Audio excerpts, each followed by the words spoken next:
Refraction of light क्या होता है? It is the phenomena of change in path of light when it goes from one medium to other. अब इसका meaning क्या है कि जैसे हमने ये कोई भी सरफेस लिया है, अगर लाइट को हम इस पॉइंट पर फॉल करते, ये हो गई इंसिडेंट लाइट। जिस पॉइंट पर लाइट फॉल होती है उस पर हम क्या ड्रॉ कर देते हैं? एक नॉर्मल। अगर हम मानते हैं कि ये एक रेयर मीडियम है और ये एक डेंसर मीडियम, रेयर का मीनिंग क्या होता है? जिसका रिफ्रैक्टिव इंडेक्स है वो कम होता है डेंसर के कंपैरिजन में। जिसका रिफ्रैक्टिव इंडेक्स ज्यादा हो गया वो हो गया डेंसर मीडियम, और जिसका रिफ्रैक्टिव इंडेक्स कम हो गया वो हो गया रेयर मीडियम। तो लाइट के इंसिडेंट रे और नॉर्मल के बीच का एंगल हो गया एंगल ऑफ इंसिडेंस आई। अब जब light rare to denser medium में जाएगी तो कहां पर बेंट होगी? Toward the normal. ये हो गया angle of refraction, angle of refraction R. अब इन्होंने क्या बोला कि ये वो फिनोमेना जिसमें जो लाइट है अपना पाथ चेंज कर लेगी। मीन्स हम बोल सकते हैं कि वो एक मीडियम से दूसरे मीडियम में चली गई है और पाथ भी चेंज हो गया, मीडियम भी चेंज हो गया और पाथ भी चेंज हो गया। रिफ्लेक्शन के अंदर तो क्या होता था? हम लाइट फॉल करेंगे, जिस पॉइंट पर लाइट फॉल हुई उस पर नॉर्मल ड्रॉ कर दो, उसके बाद वो सेम मीडियम में चली गई। पाथ तो यहाँ पर भी चेंज कर लिया उसने, बट यहाँ पे मीडियम क्या है? सेम है, बट इसमें वो पाथ भी चेंज करेगी और मीडियम भी चेंज करेगी। तो ये हो गया रिफ्रैक्शन। अब लॉ ऑफ रिफ्रैक्शन क्या होते हैं?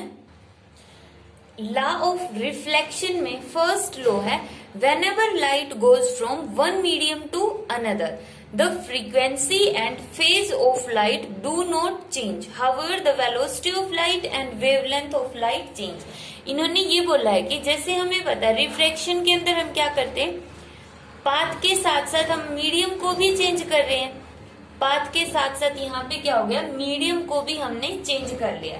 तो इन्होंने कहा कि जब लाइट एक मीडियम से दूसरे मीडियम में गई तो उसकी जो फ्रीक्वेंसी और जो उसका फेज है, जो फ्रीक्वेंसी और फेज होगा लाइट का वो चेंज नहीं होगा, बट जो उसकी वेलोसिटी है और वेवलेंथ है वो चेंज हो जाएगी। वेवलेंथ अगर रेयर टू डेंसर में गई तो वेवलेंथ कम हो जाएगी। कैसे चेंज होगी ये हम थोड़ी देर बाद नेक्स्ट टॉपिक में पढ़ेंगे। और वेलोसिटी रेयर टू डेंसर गई तो उसकी वेलोसिटी भी क्या हो जाएगी? कम हो जाएगी। तो इन्होंने कहा है कि वेलोसिटी और वेवलेंथ तो हो गई चेंज जब हम एक मीडियम से दूसरे मीडियम में गए, बट रिफ्रैक्शन के अंदर फ्रीक्वेंसी, उस लाइट की फ्रीक्वेंसी कितनी है और वो कितने फेज में है, तो वो फेज चेंज नहीं होगा। दूसरा है incident ray, refracted ray and normal all lie in the same plane. इसका मतलब ये होगा जैसे हमने ये मीडियम लिया है और ये हो गई, अगर हम इसको इंसिडेंट रे मान लेते हैं, ये जो मार्कर है ये इंसिडेंट रे होगा, तो ये अब कैसे है? हॉरिजेंटल है ना, इस बोर्ड के ऊपर ये हॉरिजेंटल है। और अब जिस पे ये हो गया इंसिडेंट रे मार्कर वाला, फिर यहाँ पे ये क्या हो गया? इसका नॉर्मल। अब ये नॉर्मल भी क्या होगा? हॉरिजेंटल हो गया, बोर्ड के ऊपर है। और इसी तरह से ये क्या हो जाएगी? ये वाला, ये क्या हो जाएगी? इसकी रिफ्रैक्टेड रे। इस तरह से रिफ्रैक्टेड रे इसकी इस तरह से होगी। तो इनको हम बोलते हैं, देखो इंसिडेंट रे, नॉर्मल और रिफ्रैक्टेड रे तीनों के तीनों हॉरिजेंटल है, in the plane of paper है। बट दूसरा केस अगर हम इस तरह से कंसीडर करें, इस रे को हमने अब यहाँ पे ऐसे ले लिया है कि ये हमने इंसिडेंट रे फॉल करवा दी है, मतलब अब पूरा का पूरा जो प्लेन ऐसे बना हुआ था उस प्लेन को ऐसे कर दो यहाँ पर। अब जो ये प्लेन है ना, ये हमें ऐसे लाइन दिख रहा है, बट एक्चुअल में ये प्लेन इस तरह से रखा हुआ है। यहाँ पर जो हम लाइट फॉल कर रहे हैं ना, यहाँ पर फॉल कर रहे हैं, इस तरह से प्लेन रखा हुआ है। अब इस प्लेन को ऐसे रखो और लाइट को हम ऐसे फॉल करवाएंगे। यहाँ पर लाइट इंसिडेंट हुई, यहाँ पर लाइट इंसिडेंट हुई, ये इसका नॉर्मल, और रिफ्लेक्ट हो जाएगी इससे पीछे जाके। तो अब क्या हो गया? देखो ये हमने इंसिडेंट करवाई है, अब ये इस तरह से लाई नहीं कर रही है, इस प्लेन के ऊपर इस तरह से लाई नहीं कर रही है, ये इस तरह से फॉल हो रही है on the plane of paper, paper से बाहर की तरफ है। दो सिचुएशन होती है, एक तो ये मार्कर इस तरह से रखा हुआ है, ये एक केस है। दूसरा केस हम मार्कर को इस तरह से रख देंगे तो अब ये बोर्ड से बाहर निकला हुआ है, तो इनका मतलब यही होता है कि जो incident ray, refracted ray and normal all lie in the same plane, तीनों के तीनों एक प्लेन में लाई करेंगे, या तो वो हॉरिजेंटल होंगे या फिर वो वर्टिकली इस तरह से कुछ न कुछ एंगल बना रहे होंगे, मीन्स बोर्ड से बाहर की तरफ होंगे। बट अगर इंसिडेंट रे हॉरिजेंटल है तो इसका मतलब रिफ्रैक्टेड और नॉर्मल भी हॉरिजेंटल होंगे, और अगर इंसिडेंट रे पेपर से बाहर की तरफ है, बोर्ड से बाहर की तरफ है, तो रिफ्रैक्टेड और नॉर्मल भी क्या होंगे, बाहर की तरफ होंगे। थर्ड लॉ है स्नेल्स लॉ। थर्ड लॉ है स्नेल्स लॉ। स्नेल्स लॉ का मीनिंग क्या होगा, जैसे इसको समझने के लिए हम डायग्राम बनाते हैं। लाइट इस पॉइंट पर फॉल हो रही है, यहाँ पर हमने नॉर्मल ड्रॉ कर लिया। मान लिया ये रेयर मीडियम है और ये डेंसर मीडियम है, तो लाइट बेंट हो गई टुवर्ड दी नॉर्मल। और रेयर मीडियम का रिफ्रैक्टिव इंडेक्स हमने माना μ1 और ये हमने मान लिया μ2, और यहाँ पे μ1 लेस देन है μ2 से, मीन्स ये रेयर हो गया और ये डेंसर हो गया।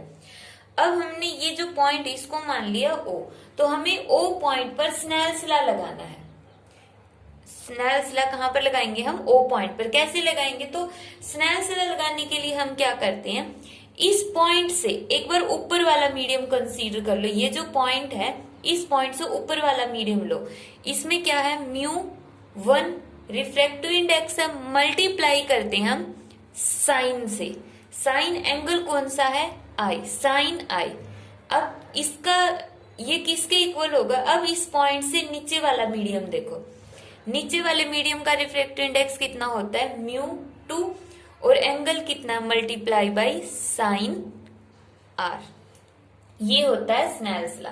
तो स्नेल्स लॉ क्या हो गया, the product of refractive index and sine of angle of incidence. Product of refractive index and sine of angle of incidence किसके इक्वल होगा, product of refractive index of other medium multiply by sine of angle of refraction. या फिर हम ये बोल सकते हैं simple, अगर जनरल ले तो refractive index multiply by sine of angle किसके इक्वल होगा, हमेशा कांस्टेंट के इक्वल होगा। यहाँ पे angle of incidence divide by angle of refraction. अब ये क्या है डिवाइड बाई का कॉन्सेप्ट, इसको हम अभी समझते हैं।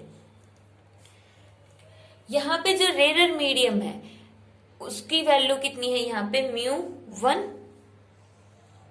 इसको इस साइड ले लेते हैं, μ1 को इस साइड ले लो, साइन आई, और साइन आर को इस साइड ले आओ, साइन आर।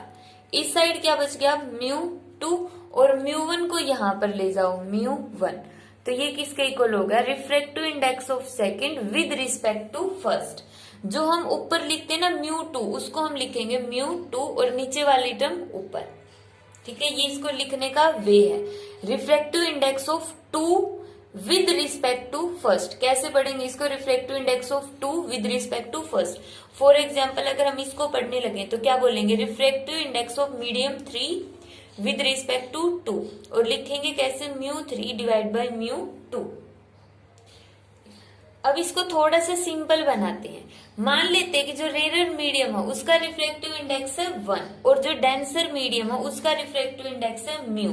तो यही ऊपर वाली इक्वेशन क्या आ जाएगी, sine I by sine R किसके इक्वल आ गया, μ2 की जगह म्यू डिवाइड बाई μ1 की जगह 1। तो ये किसके इक्वल आ गया, म्यू के इक्वल आ गया। तो यहां पर हम ये बोलते हैं कि जो रेशियो होता है sine of angle of incidence divide by sine of angle of refraction, वो हमेशा एक कांस्टेंट होगा, और वो कांस्टेंट किसके इक्वल होता है, रिफ्रैक्टिव इंडेक्स। यहां पे म्यू को हम क्या बोल देंगे फिर, रिफ्रैक्टिव इंडेक्स। रिफ्रैक्टिव इंडेक्स ये जो कांस्टेंट आ गया म्यू, हमने क्या बोला कि sine of angle of incidence का रेशियो किसके साथ, sine of angle of refraction का। वो जो रेशियो है हमेशा एक कांस्टेंट क्वांटिटी होगी जिसकी वैल्यू क्या होगी, म्यू, और वो किसका उसका नाम क्या हो गया, रिफ्रैक्टिव इंडेक्स। क्या अब रिफ्रैक्टिव इंडेक्स की वैल्यू फिक्स रहेगी, जैसे हमने अपनी प्रीवियस यूनिट में पढ़ी है कि के की वैल्यू फिक्स होती है, म्यू नोट की वैल्यू फिक्स होती है, स्पीड ऑफ लाइट की वैल्यू फिक्स होती है। तो उस तरह से क्या म्यू की वैल्यू फिक्स रहेगी, तो इसका आंसर होगा नहीं। म्यू की वैल्यू फिक्स नहीं होगी, वो मीडियम पर डिपेंड करेगी कि जो मीडियम हमने लिया है वो कौन सा मीडियम लिया, ये डेंसर वाला मीडियम है, ये कौन सा मीडियम है। तो मीडियम के अकॉर्डिंग रिफ्रैक्टिव इंडेक्स है वो चेंज होता जाएगा। और इसके साथ ही जो रिफ्रैक्टिव इंडेक्स है वो वेवलेंथ पर भी डिपेंड करता है कि जो लाइट हमने फॉल करवाई उसकी वेवलेंथ क्या है। अब मीडियम का तो समझ में आता है कि मीडियम के लिए तो हम बोल सकते हैं, जैसे एयर के लिए हम मान लेते 1.0003 होता है, वाटर के लिए रिफ्रैक्टिव इंडेक्स कितना होता है 1.33, डायमंड के लिए इसकी वैल्यू कितनी होगी 2.42। ठीक है, ये तो नेचर ऑफ मीडियम के ऊपर डिपेंड कर गया। अब वेवलेंथ पर कैसे डिपेंड करेगा, वेवलेंथ का कॉन्सेप्ट हमारे नेक्स्ट चैप्टर में आएगा, वहां पर हम डिटेल में पढ़ेंगे कि जो रिफ्रैक्टिव इंडेक्स है वो वेवलेंथ पर कैसे डिपेंड करता है। कोची फॉर्मूला होता है, कोची फॉर्मूला जो इनका आपस में रिलेशन बताता है, कंप्लीट बड़ा टॉपिक है तो वहां पर पढ़ेंगे हम। अब जो रिफ्रैक्टिव इंडेक्स है, रिफ्रैक्टिव इंडेक्स क्या होता है, रिफ्रैक्टिव इंडेक्स होगा speed of light in air और वैक्यूम, एयर या फिर वैक्यूम के अंदर स्पीड ऑफ लाइट और divide by speed of light in medium, speed of light in medium, medium के अंदर speed of light, speed of light in vacuum के अंदर कितनी होगी c और speed of light in medium में कितनी होगी v। तो यहां से ही आ गया म्यू का फॉर्मूला, म्यू किसके इक्वल होगा c बाय v के इक्वल होगा। स्पीड ऑफ लाइट हमेशा कितनी होती है कांस्टेंट 3 × 10⁸ मीटर पर सेकेंड, और v है वो डिपेंड करेगा कि कौन सा मीडियम हमने लिया है, तो उसके अकॉर्डिंग v चेंज होगा, v चेंज होगा तो यहाँ पे रिफ्रैक्टिव इंडेक्स म्यू चेंज होगा। तो ये इस तरह से रिफ्रैक्टिव इंडेक्स है वो चेंज होगा मीडियम के अकॉर्डिंग। अब यहाँ से एक बहुत ही इंटरेस्टिंग क्वेश्चन आता है, जैसे हम डेंसर मीडियम बोल देते हैं, डेंसर मीडियम के अंदर हम बोलेंगे कि जिसका रिफ्रैक्टिव इंडेक्स म्यू ज्यादा होगा, लार्ज वैल्यू होगी जिसके रिफ्रैक्टिव इंडेक्स की, वो डेंसर मीडियम होगा। क्या हम इसके बजाय ये भी बोल सकते हैं कि डेंसर मीडियम का मतलब जो जिसके मॉलिक्यूल नजदीक होंगे, जिसके मॉलिक्यूल नजदीक होंगे मींस जिसकी मास डेंसिटी ज्यादा होगी। जैसे सिंपल इसको समझने के लिए अगर मैं एयर और वाटर का केस लेती हूँ, एयर के मॉलिक्यूल बहुत ज्यादा दूर हैं और वाटर के मॉलिक्यूल नजदीक हैं, तो इसलिए हमने इसको बोल दिया रेयर मीडियम और ये बोल दिया इसको डेंसर मीडियम, क्योंकि इसके मॉलिक्यूल नजदीक है तो mass density means mass per unit volume वो भी ज्यादा हो गया। क्या इस तरह से एक्सप्लेन करना सही होगा? तो इसका आंसर होगा नहीं। हम इस तरह से नहीं बोल सकते कि जिसके मॉलिक्यूल दूर है वो रेयर मीडियम होगा और जिसके मॉलिक्यूल पास है वो डेंसर मीडियम होगा। अब गलत क्यों होगा ऐसा बोलना? हम एक एग्जाम्पल लेते हैं जो इसका एक्सेप्शन है, जो ये बोलता है कि इस तरह से बोलना रॉन्ग होता है। वो एग्जाम्पल हमने लिया टर्पेंटाइन ऑयल और वाटर का, टर्पेंटाइन ऑयल और वाटर। अब एक बिकर के अंदर हमने वाटर डाला और टर्पेंटाइन ऑयल डाला, तो देखो रिफ्रैक्टिव इंडेक्स किसका ज्यादा होता है? टर्पेंटाइन ऑयल का रिफ्रैक्टिव इंडेक्स कितना होता है? 1.47 और वाटर का रिफ्रैक्टिव इंडेक्स कितना होगा? 1.33। तो यहाँ पे हमारे उस कॉन्सेप्ट के अकॉर्डिंग तो टर्पेंटाइन ऑयल और वाटर को अगर मैं एक बिकर में डालू तो नीचे क्या आना चाहिए? ऑयल, और ऊपर क्या आना चाहिए? वाटर, क्योंकि ऑयल का रिफ्रैक्टिव इंडेक्स ज्यादा है, ठीक है, और वाटर का रिफ्रैक्टिव इंडेक्स कम, बट होता इसका अपोजिट है।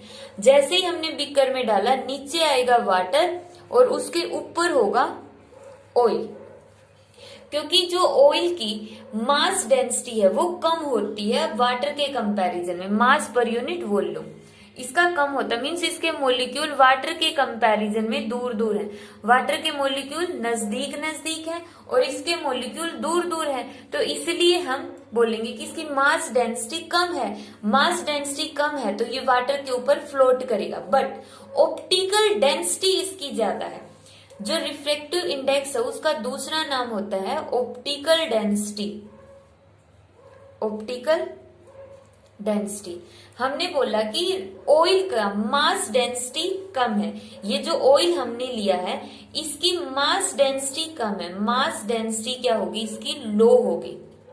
वाटर के कंपैरिजन में इसकी मास डेंसिटी कम है, बट ऑप्टिकल डेंसिटी क्या है, ज्यादा है।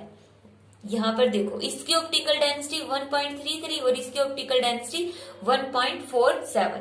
तो जो ऑयल हो गए इसकी ऑप्टिकल डेंसिटी ज्यादा है और मास डेंसिटी कम है। तो हम रिफ्रैक्टिव इंडेक्स या रेरर और डेंसर मीडियम को समझने के लिए, रेरर और डेंसर मीडियम को समझने के लिए इस कॉन्सेप्ट का यूज नहीं कर सकते कि जिसके मॉलिक्यूल दूर दूर है वो रेरर मीडियम हो गया और जिसके मॉलिक्यूल पास पास है वो डेंसर मीडियम हो गया।